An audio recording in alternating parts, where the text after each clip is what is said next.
नमस्ते दोस्तों, मैं डॉक्टर पवन शर्मा 10 साइकेडेलिक आपका आज के अंक में स्वागत करता हूं। दोस्तों, आज के अंक में हम बात करेंगे मेरे द्वारा लिखी हुई किताब NLP कल्पतरु के पाठ संख्या 12 का, जिसका शीर्षक है हमारी पहचान का वरदान, यानी हमारी आइडेंटिटी। हम क्या कर सकते हैं और क्या नहीं, हम किसे संभव मानते हैं और किसे असंभव मानते हैं, ये केवल हमारे सामर्थ्य पर निर्भर करता है। हम क्या हैं, इस बारे में हमारे विश्वास पर भी निर्भर करता है। वास्तव में यदि आप अपने को किसी कार्य को करने में असमर्थ मानते हैं, वहाँ पर आप किसी को यह प्रतिक्रिया देते हैं कि मैं यह नहीं कर पाऊँगा या मैं इस प्रकार का व्यक्ति नहीं हूँ, तब आप सीमित पहचान के दायरे से ऊपर उठते हैं। अपने आप को एक व्यक्ति ना मानना जो किसी दूसरे का लाभ उठाता है, संभवतः बहुत काम का है। यह यकीन करना कि बहुत ज़रूरी है कि हम खुद को कैसे परिभाषित करते हैं कि हम क्या हैं और साथ ही हम क्या नहीं हैं। सटीकता वो सरल रूप में पहचान वह विश्वास है जिससे हम खुद के व्यक्तित्व को परिभाषित करते हैं। हमें क्या दूसरों से अलग व खास बनाता है, अच्छा व बुरा या भिन्न, और उस दायरे को सीमा की निश्चित समझ जिसके अंदर हम जीवन जीते हैं। आपकी काबिलियत लगातार रहती है, परंतु आप उसका कितना इस्तेमाल कर पाते हैं, यह उस पहचान पर निर्भर करता है जो आपने अपने लिए बना रखी है। उदाहरण के लिए, यदि आप अपनी पहचान एक खुशमिजाज या घृणित व्यक्ति के ही रखते हैं, तो निश्चित ही आप उन व्यवहार के संसाधनों को जगाएंगे जो आपकी पहचान के साथ मेल खाते हों। आप अपने को जैसा देखते हैं, यह तुरंत ही आपकी काबिलियत को आकार देगा। जिस प्रकार के लोगों को आप अपने साथ में रखते हैं, वे आपके व्यवहार को नियंत्रित करते हैं। अक्सर इसका आपके सच्चे चरित्र के साथ कोई लेना देना नहीं होता है। याद रखें, हमारे अंदर उन लोगों की पहचान को प्रभावित करने की अद्भुत शक्ति होती है जिन्हें हम बहुत चाहते हैं। हम सभी अपने दृष्टिकोण से वैसा ही व्यवहार करते हैं जैसा हम सच में हैं। जैसा हम दृष्टिकोण, चाहे हम दृष्टिकोण सही हो या गलत, चाहे हमारा वो दृष्टिकोण सही हो या गलत। इसका कारण यह है कि मानव संरचना के शक्तिशाली बलों में से एक बल निरंतरता है। जीवन भर हम अत्यंत कष्टों को भिन्नता से और अत्यधिक सुख को निरंतरता से जोड़ने के आदी हैं। इसके बारे में सोचें। अपनी निर्धारित पहचान के साथ लगातार बढ़ने पर हमें अद्भुत पुरस्कार प्राप्त होते हैं। किसी की अपनाई गई योजना यानी स्ट्रेटजी को बदलना हम में से अधिकतर के लिए बहुत आसान और पूरा होने वाला कार्य है, जब हमारे पास सही शिक्षक या मार्गदर्शक हो। यद्यपि खुद को बदलना, खुद के गुणों को बदलना असंभव जैसा ही कार्य है। हमारी एक सामान्य प्रतिक्रिया, मैं तो इसी प्रकार का हूँ, यह वो वाक्य है जो हमारे सपनों को मार देता है। यह हमारे साथ एक ना बदलने वाले और स्थायी समस्या वाला वाक्य लाता है। एक व्यक्ति जो ये विश्वास रखता है कि उसने नशे की आदत लगा ली है, उसे यकीनन बदला जा सकता है। इसके विपरीत एक व्यक्ति जो खुद में विश्वास रखता है कि वह नशे का आदी है, यह एक हफ्ते, एक महीने बाद फिर से वापस उसी आदत में जा सकता है। क्यों? क्योंकि वह विश्वास रखता है कि वह वही है। उसे नशे की आदत नहीं है, वह नशेड़ी है, नशेबाज है। याद रखें, जब किसी व्यक्ति को किसी चीज़ पर दृढ़ विश्वास हो सकता है, तो वह उस विश्वास के खिलाफ किसी भी साक्ष्य को नकार देगा या अपने उस विश्वास को पूरी तरह से सुरक्षा देगा। अवचेतन रूप से यह व्यक्ति दूरगामी बदलाव पर यकीन नहीं करेगा और यही उसके व्यवहार को नियंत्रित करेगा। अक्सर इस व्यवहार को बनाए रखने के लिए एक दूसरा मुख्य लाभ यानी सेकेंडरी गेन होता है। सच्चाई का सामना करने के बजाय कि नशा लेना उसका एक चेतन निर्णय है, आखिर में वह व्यक्ति उस चीज़ पर सारा आरोप डाल देता है जिस पर उसका कोई नियंत्रण नहीं है। यह आसान है। नशे का उन पर स्पष्ट रूप से पड़ने वाले विध्वंसकारी असर से ज़्यादा कष्टकारी उनके लिए अपनी पहचान का समर्पण करना होगा। क्यों? क्योंकि हम सबको निश्चितता की समझ की ज़रूरत होती है। बहुत से लोगों को अनजानी चीज़ से डर होता है। अनिश्चितता में हमें कष्ट देने का सामर्थ्य होता है और तब तक कष्ट के साथ सौदा करते हैं। हम अनजान के कष्ट के साथ काम करने के बारे में पहले से नहीं जानते हैं।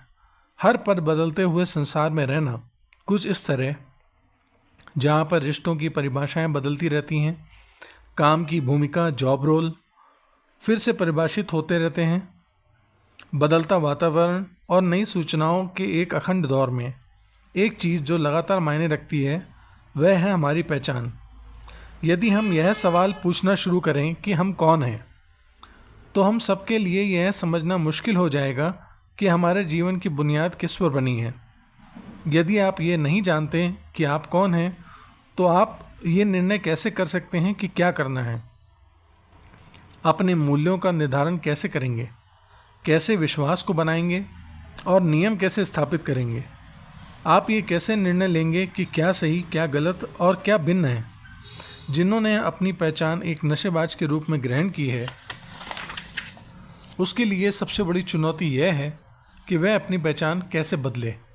सुधरते हुए नशेबाज के रूप में यदि उसकी पहचान नहीं बदलेगा, यह केवल उसकी अभी की तत्कालिक मनोदशा को दर्शाता है, नशा मुक्त के रूप में भी नहीं, क्योंकि अधिकतर लोग इसे अल्पकालिक मनोदशा की तरह देखते हैं और यह अभी भी नशे के ध्यान आकर्षित कर रही है, जो स्वयं को परिभाषित करने का एक मत तरीका है।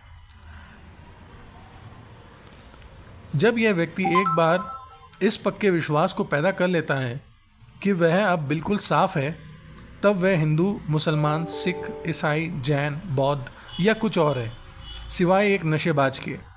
इसलिए अब उसका व्यवहार भी बदलता है। जैसे ही हम यह विश्वास पैदा करते हैं कि हम कौन हैं, हमारे व्यवहार बदलते हैं और हमारी पहचान में को सामर्थ्य देते हैं। ठीक ऐसा ही उस व्यक्ति के साथ भी होता है जिसका वज़न अधिक है और जिसकी पहचान है मैं एक मोटा व्यक्ति हूँ। हो सकता है कि वह व्यक्ति उपवास, डाइट करे और थोड़े समय के लिए वज़न कम कर ले, लेकिन वह उसे दोबारा प्राप्त कर लेगा, क्योंकि उसकी पक्की समझ कि वो क्या है उसे उसके व्यवहार को उसकी पहचान के साथ दोबारा निर्देशित करती रहेगी। हम सबको पूरी ईमानदारी के साथ इस दृढ़ विश्वास को कायम रखना चाहिए कि हम क्या हैं, तब भी जब वे विध्वंस या शक्तिहीन हो रहे हों। किसी ऐसे व्यक्ति के लिए जो नशे का आदी रहा हो, उसके लंबे व स्थायी बदलाव बनाने के लिए एक ही मार्ग है, मैं नशेबाज हूँ से मैं एक स्वस्थ व्यक्ति हूँ, या मैं एक जीता जागता उदाहरण हूँ कि कोई भी परेशानी स्थायी नहीं है। इस दृढ़ विश्वास के साथ रहना। नई पहचान चाहे जो भी हो, ऐसी होनी चाहिए जो नशे के साथ कोई सहयोग न रखती हो। यदि नशा दोबारा परोसा भी जाए तो उसकी त्वरित प्रतिक्रिया में यह ना हो कि वह उसे ले या ना ले, बल्कि सामान्य दशा में यह दृढ़ संकल्प और दृढ़ यकीन हो कि मैं इस प्रकार का व्यक्ति नहीं हूँ और मुझे ऐसा नहीं करना चाहिए। जिन लोगों का वजन ज़्यादा है, उन्हें अपनी पहचान एक मोटे व्यक्ति के से एक जीवंत, स्वस्थ और मजबूत इंसान में तब्दील करनी चाहिए। उनकी बदलती पहचान उनके सारे व्यवहार को बदलेगी, व्यवहार से लेकर उनके खान पान से और उनकी कसरत तक, जो उनके दीर्घकालिक शारीरिक बदलाव को बनाने का काम करेगा और जो लगातार उनकी पहचान के साथ रहेगा। हो सकता है आपको यह बदलाव केवल शब्दों के अर्थ के काम में निकालने जैसा लगे, पर व्यक्तिगत जीवन में यह बहुत ही कारगर और गहरा बदलाव है। अपनी पहचान बदलकर या बढ़ाकर आप अपने जीवन की गुणवत्ता में बहुत बदलाव ला सकते हैं। पहचान की शक्ति न केवल आपके लंबे समय से चले आ रहे विश्वासों और मूल्यों को बदलती है, बल्कि आपकी प्रतिक्रियाओं और हरकतों को भी तुरंत बदलती है। हमारी पहचान कैसे बनती है? हम जो खुद को देखते हैं वह निर्धारित करता है कि हम क्या हैं। आपकी पहचान और कुछ नहीं बल्कि आपके लिए गए निर्णय हैं, वह आप अपने लिए किन किन निर्णयों के साथ जुड़े रहना चाहते हैं। आप अपने द्वारा खुद को दिए गए लेबल बनाते हैं।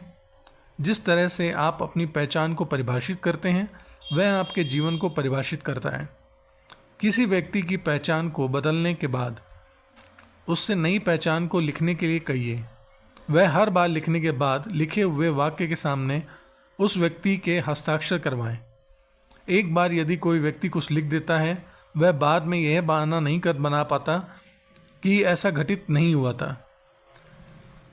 यहाँ यह ब्लैक एंड वाइट में होता है और उसके हाथ से लिखा हुआ होता है जिसे कोई भी देख सकता है।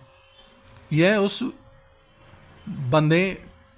उसे बांधे रखता है उसके विश्वास से और उसकी आत्म छवि यानी सेल्फ इमेज से जो उसने बनाए हैं, और उसे नकारा नहीं जा सकता।